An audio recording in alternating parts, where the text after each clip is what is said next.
guys, Lord here, back again with another review, and today we're taking a look at the Marvel Legends Target exclusive oversized X-Men Storm and Thunderbird 2-pack. So without further ado, let's get into it, kicking things off with the accessories. Kicking things off with accessories, Storm, at least, comes with 2 different heads, 3 sets of hands, and 2 interchangeable capes. Yeah, that's it. But she comes with a standard, more stoic-looking head and a really pissed-off and angry-looking head, as well as a pair of fist hands, a pair of open hands, and a pair of lightning finger hands, so she can zap you in the ass. Personally, I'm probably just going to display her with the standard, more stoic-looking head and the fist hands, just because of space.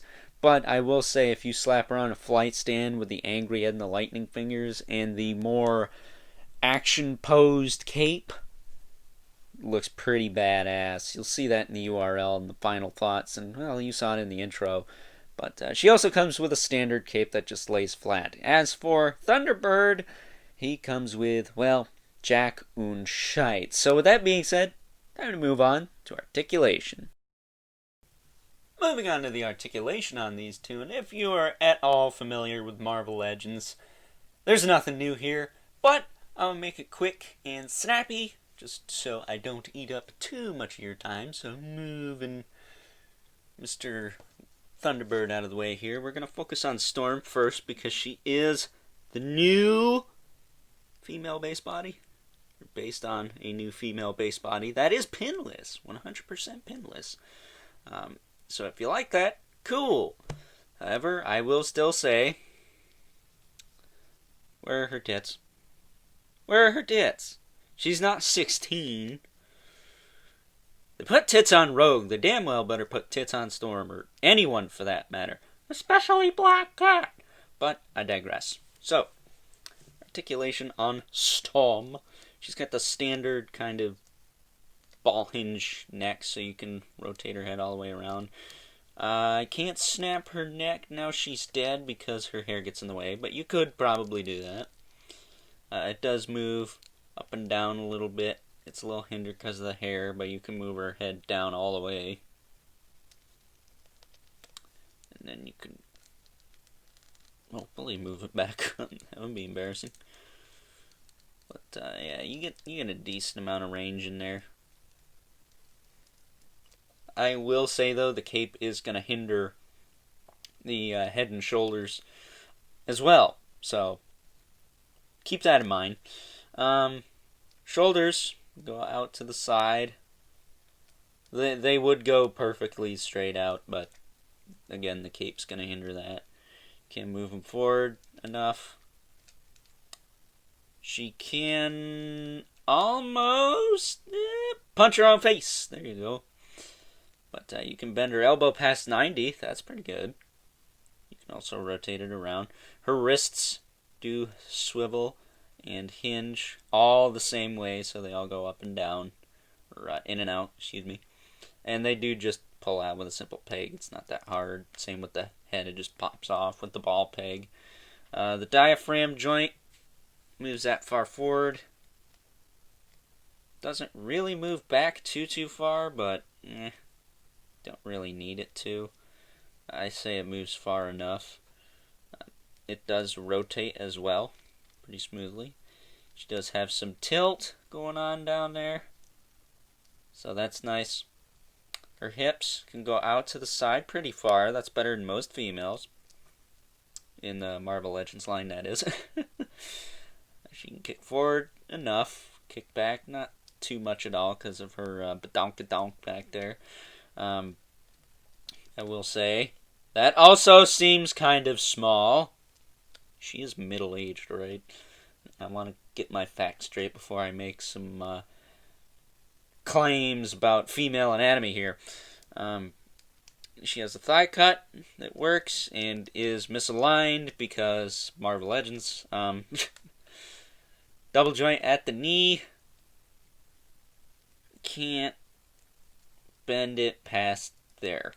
So you get past 90, but you can't kick her own flat ass. Take that as you will. And then the feet, they are heels, but because she has pinless knees, they are a lot sturdier. There's a little bit of flex to them, but it's not like I can bend this at a damn near right angle and it's going to be all floppy and loose. These are nice and tight. It's amazing. And then for the feet, she does have the hinge forward and back, as well as the rocker. And she is easy enough to stand. Just messing with it here. She don't want to stand for the camera. There you go. She could stand pretty easily. But now moving on to Thunderbird here. He is essentially all reuse, except for his little tassels and I believe his belt.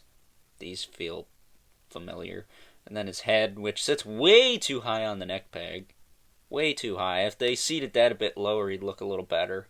I don't mind the head sculpt too much, though. I think it's okay. I would have liked if they painted his neck up a bit. I think the Foosh did that to his, and it looks a lot better.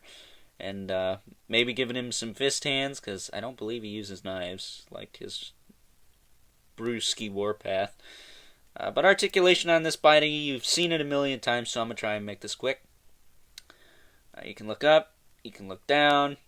It's got a lot of tilt, because it's too damn high. Rotate all the way around, snap his neck, now he's dead. Shoulders go out, back down, all the way around. Bicep swivel. He's got a double jointed elbow, but because of his tassels, he can punch himself in his own face, but you gotta kind of cheat a little bit.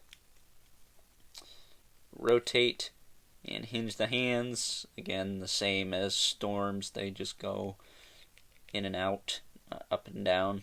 The little bracelet thingies can be a little loose, but they really bug you, just glue them in. You can crunch that far forward, that far back. He's got a waist swivel, but this belt kind of gets in the way, so you gotta shift it. I do it to keep it nice and snug. Hips are a little stuck. Maybe I should have hit those with some soap first, but they can kick out to the side a little bit, back down. They can kick forward. It's funny, him and his brother Warpath both have these really tight, ratchety hips. What about this side? I may use some soap on these. Loosen them up a bit, but they do move. They're just tight as shit. Like crap. It's got a thigh cut, double joint at the knee. Can't kick his own engine ass because, well, doesn't go high enough. He's got a calf swivel, and then his feet do move forward and back a little bit, and he does have a rocker. So, yeah, he's kind of lackluster compared to Storm, who's like all new pieces, albeit maybe the upper arms are reused. But he is essentially all reuse with some shit slapped onto him, which kind of sucks because I like Native American characters a lot, and it's a damn shame that they keep half-assing them. I don't know how good the Danny Moonstar or the dude from Alpha Flight, I don't remember his name, was it like something Hawk? I don't remember. I don't know how good those figures are, but they ought to be better than this one. So, with that being said, let's take a look at some size comparisons. Taking a look at some size comparisons, here is Storm and Thunderbird next to, well, Thunderbird's brother, actually, Warpath, and possibly my favorite female Marvel Legends of all time, Angela.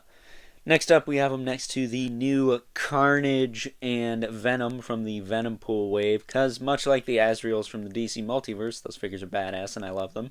And last but not least, we got our two regulars, the Mythic Legion's Brother Mandibulus and the Mortal Kombat 11 Spawn. So that being said, time to wrap things up with some final thoughts. Overall, and I'm going to have to be honest here, this 2-pack is a mixed bag for me. A 50-50. mixed bag for me. I feel like one of the figures outweighs the other one by a landslide, and I think you all know which one that is. Let's just say we got one of the best female Marvel Legends figures in years with a figure who would just be packed in a wave to sell a Build-A-Figure. And I don't think I'm the only one who thinks that. Storm is an awesome figure, and even though she's got little baby boobies and a buttocks, she's still really good. Really clean paint, really awesome sculpt, outside of the two aforementioned things. Comes with a ton of accessories. For a Marvel Legends release, that's a lot. I mean, interchangeable capes, I don't even think that's really necessary, but it's insane that they included it. Whereas Thunderbird is just there. So, for the $50 price tag, I would say if you want this Storm figure, you better pick it up sooner rather than later, because I don't think this is going to make it to clearance. I've seen a lot of good stuff in clearance, but the way X-Men tend to sell, I don't see this going there. But with that being said, I think for the price point, it is worth it to get Storm. Storm is an awesome figure, albeit with some flaws. And Thunderbird, it's a character people have wanted. They finally have it. Some have modified it, so it's a little bit, quote-unquote, better. But, overall, I would recommend this 2-pack for the standard retail price. If you can get it cheaper, then by all means, I'd recommend it for that too. So that being said, hope you guys enjoyed this review. Don't forget to like this video, hit that subscribe button, and the notification bell so you know whenever I upload more reviews like this one. And don't forget to leave a comment in the comment section below. Let me know what you think of this 2-pack, whether it's overpriced or not. And until next time, remember, keep comments civil, because the world sucks enough as it is. I'll catch you guys later.